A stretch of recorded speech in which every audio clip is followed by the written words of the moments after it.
نحمده ونصلي على رسوله الكريم اما بعد فاعوذ باللہ من الشیطان الرجیم بسم اللہ الرحمن الرحیم یا حی یا قیوم برحمتک استغیث اللہم صلی وسلم وبارک علی سیدنا و نبینا محمد وعلی آلہ وصحبہ اجمعین رب اشرح لی صدری ویسر لی امری واحلل عقدۃ من لسانی یفقہوا قولی ربی یسر ولا تعسر وتمم بالخیر وبک نستعین اللہم انی اعوذ بک من علم لا ینفع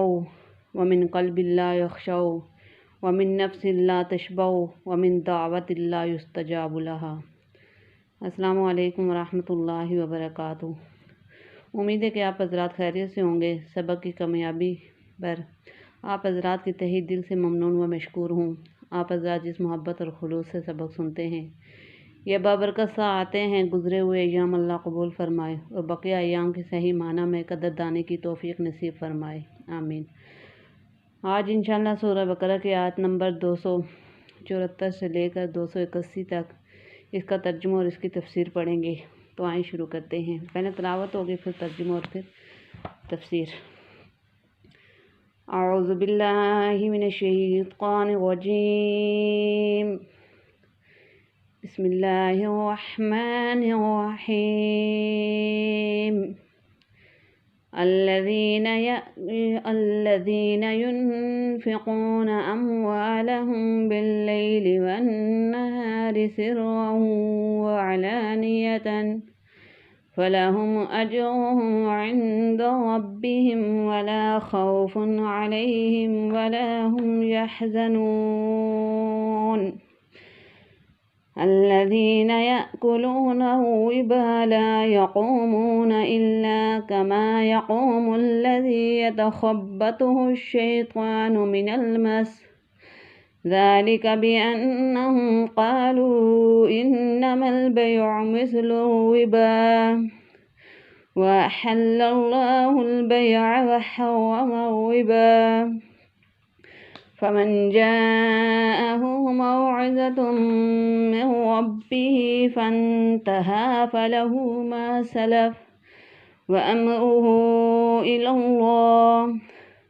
ومن عاد فأولئك أصحاب النار هم فيها خالدون يمحق الله الربا ويربي الصدقات والله لا يحب كل كفار أثيم إن الذين آمنوا وعملوا الصالحات وأقاموا الصلاة وآتوا الزكاة لهم أجرهم عند ربهم ولا خوف عليهم ولا هم يحزنون يا أيها الذين آمنوا اتقوا الله وذروا ما بقي من الربا إن كنتم مؤمنين فإن لم تفعلوا فأذنوا بحرب من الله ورسوله وإن تبتم فلكم رؤوس أموالكم لا تظلمون ولا تظلمون وإن كان ذو عسرة فنظرة إلى ميسرة وأن تصدقوا خير لكم إن كنتم تعلمون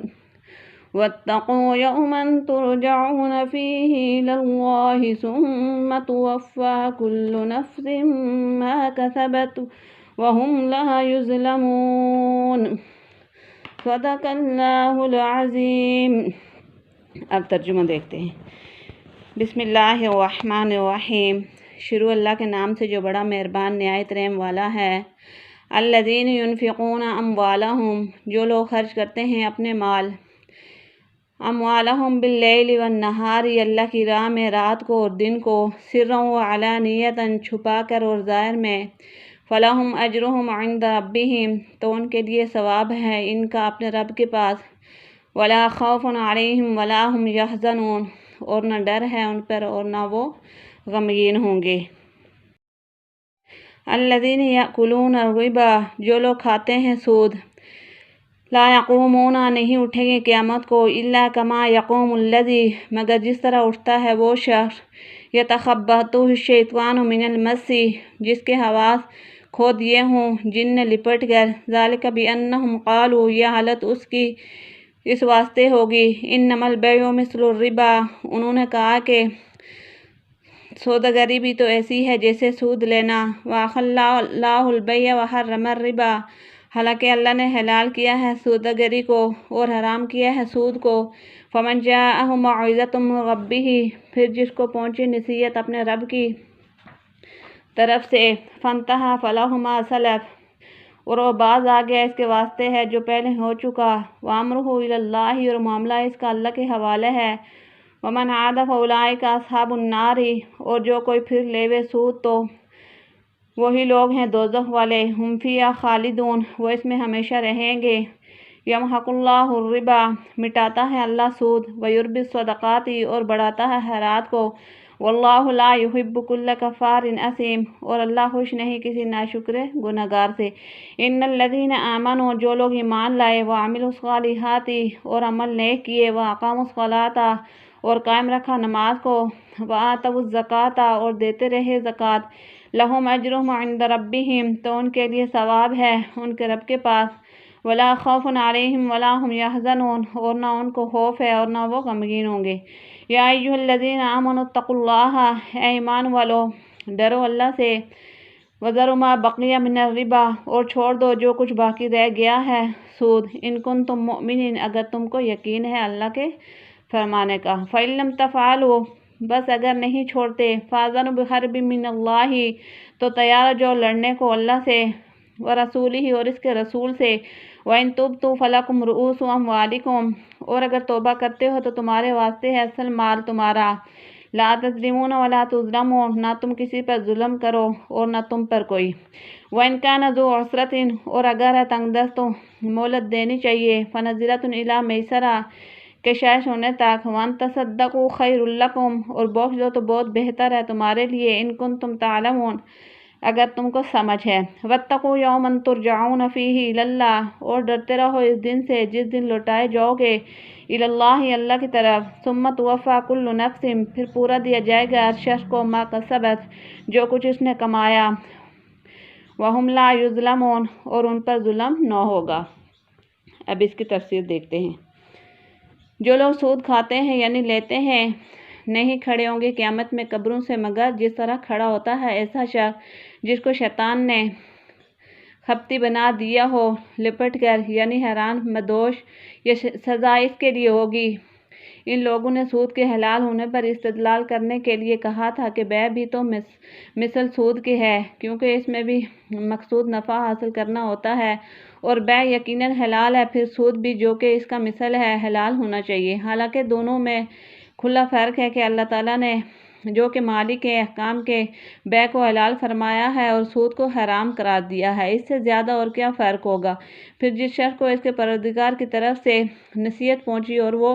اس کفر کے قول سے یعنی حلال کہنے سے باز آ گیا، یعنی حرام